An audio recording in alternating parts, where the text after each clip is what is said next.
Bab 25. Pria bermata tajam itu berdiri di antara kerumunan orang-orang yang sedang menyaksikan keramaian di depan rumah sakit Busan.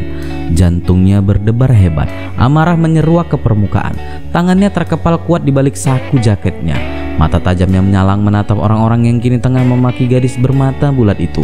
Napasnya memburu menahan amarah ketika mereka mulai melempari gadis itu. Kakinya baru saja hendak melangkah untuk melindungi gadis yang selama ini dirindukan, ketika ia melihat seorang pria membelah kerumunan itu lalu memeluk gadis itu melindunginya. Untuk sesaat ia terdiam.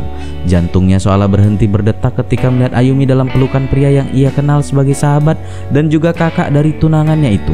Ia melihat bagaimana Lee So-hyuk dengan berani mengancam semua orang yang tadi memaki Ayumi, sebelum akhirnya tanpa memperdulikan semua orang, dokter spesialis bedah itu mengangkat tubuh ringkih Ayumi dalam dekapannya lalu membawanya masuk ke dalam gedung rumah sakit. Kerumunan yang menonton pertunjukan tadi terbelah ketika pria itu berjalan menuju mereka. Semua mata kini tertuju kepada pasangan itu, termasuk Erik. Giginya gemerutuk menahan amarah ketika melihat bagaimana pucatnya wajah Ayumi yang tersembunyi di balik dada bidang Soyu. Rambut dan pakaiannya terlihat kotor oleh tepung dan juga telur yang kini juga mengotori kemeja putih dokter tampan itu yang terus berjalan menuju ruangannya tanpa memperdulikan tatapan dan bisik-bisik di sekitarnya. Erik terus memperhatikan keduanya dengan dada yang terasa sesak sampai akhirnya siluet tubuh mereka menghilang dari pandangannya. Dengan langkah gontai ia berjalan menuju kafe yang berada di lantai dasar rumah sakit untuk membeli kopi. Setelah memesan americano, ia duduk di salah satu kursi menunggu pesanannya ketika telinganya menangkap pembicaraan beberapa perawat tentang apa yang terjadi barusan. "Apa kalian lihat apa yang Dokter Lee lakukan tadi? Ya Tuhan, itu sangat keren seperti yang ada di drama-drama." "Kau benar. Dokter Ayumi sangat beruntung." Setelah menaklukkan Dokter Lee yang tampan itu, dia bahkan digosipkan berpacaran dengan Kevin, penyanyi yang juga sangat tampan. "Itu bukan gosip. Aku melihatnya kemarin di taman rumah sakit ketika mereka makan siang bersama. Kalian harus lihat bagaimana genitnya perempuan itu merayu Kevin yang sangat polos." "Omo, jadi dia merayu keduanya?" "Cih, aku tak menyangka di balik wajahnya yang terlihat seperti malaikat tak berdosa, ternyata dia seekor rubah dengan 9 ekornya. "Yah, kecilkan suaramu. Apa kau ingin dipecat? Kalau sampai Presdir Choi mendengarmu menyebut putrinya rubah berekor 9, habis riwayatmu." "Ya Tuhan, kau benar. Aku lupa. Kalian tahu, aku dengar kalau Dokter Ayumi adalah anak haram." "Ya, hati-hati dengan apa yang kau bicarakan. Ini benar. Aku dengar Dokter Choi hanya memiliki 1 putra kandung." "Ya Tuhan, benarkah?" "Iya, aku mendengar kalau Dokter Choi baru mengetahui tentang putrinya itu beberapa tahun yang lalu. Temanku pernah melihat Dokter Ayumi waktu dia masih kuliah di luar negeri.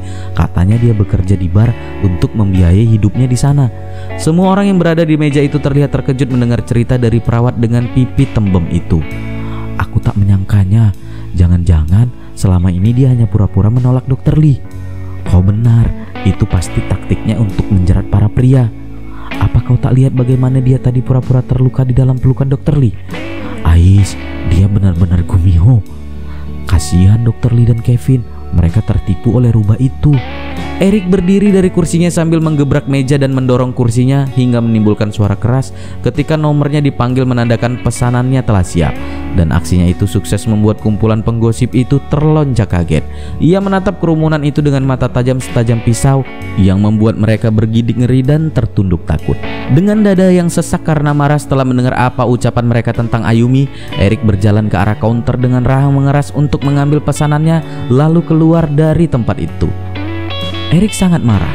Dengan tergesa dia memasuki lift menuju lantai 5 di mana Yuri dirawat.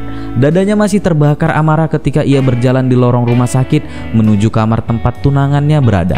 Dia tak habis pikir bagaimana bisa mereka membicarakan orang yang tidak mereka kenal hanya karena apa yang mereka lihat dan dengar saja tanpa mengetahui apa yang terjadi sebenarnya.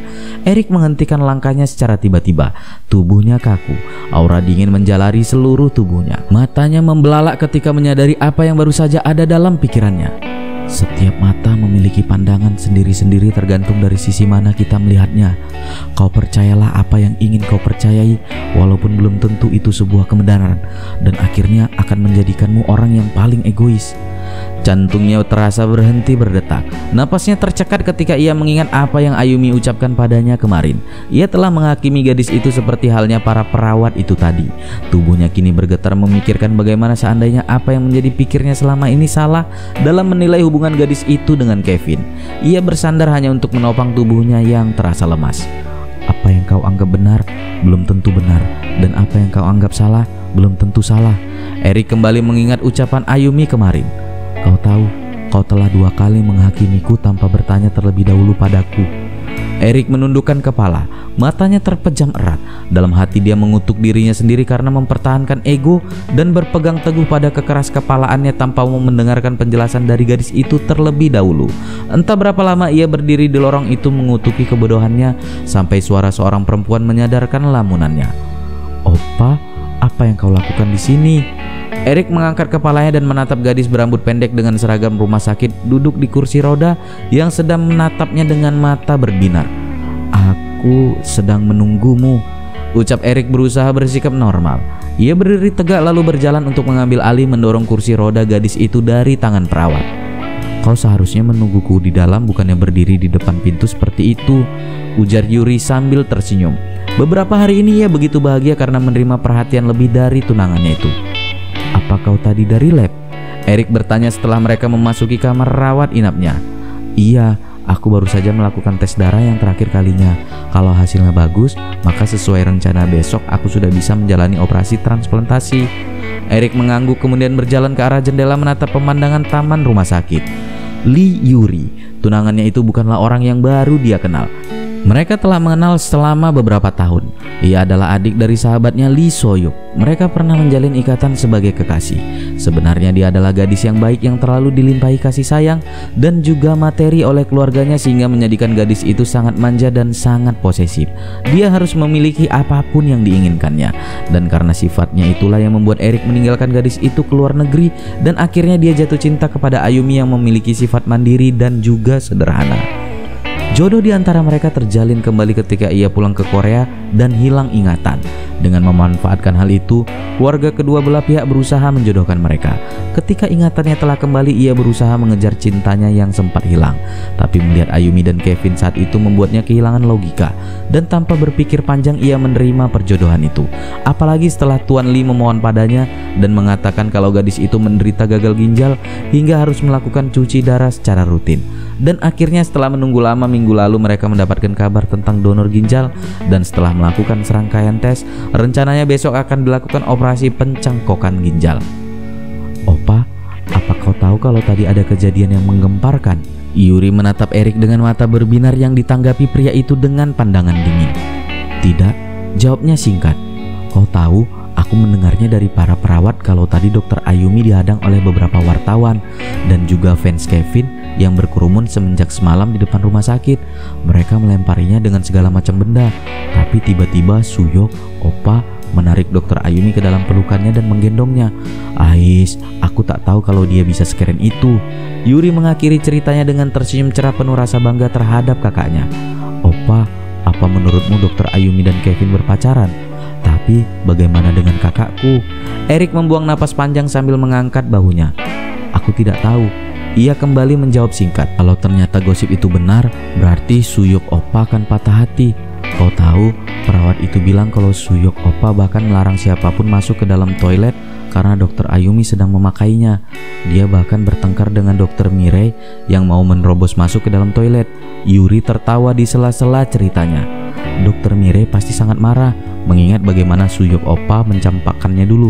Dan sekarang Oppa begitu melindungi perempuan lain di depan semua orang. Erik terdiam mendengar cerita Yuri yang berapi-api. Ada perasaan tidak nyaman di dadanya ketika mendengar bagaimana pria lain melindungi Ayumi yang seharusnya menjadi tanggung jawabnya untuk melindungi gadis itu. Tapi yang dia lakukan hanyalah menyakiti hatinya tanpa jeda. Apa dia baik-baik saja? Salah satu perawat itu bilang kepala Dr. Ayumi terluka. Erik membelalakan mata. Jantungnya berdebar hebat ketika mendengar ucapan Yuri. Dia terluka? Yuri mengangguk. Iya, mungkin terkena lemparan tadi. Tangan Erik mengepal menahan amarah mengingat benda apa saja yang tadi dilemparkan para pendemo itu sampai melukai kepala gadis itu. Kevin, Semua ini karena pria sialan itu. Erik bersumpah dalam hati ia tidak akan membiarkannya begitu saja kalau sampai ada apa-apa dengan gadis yang masih ia cintai itu.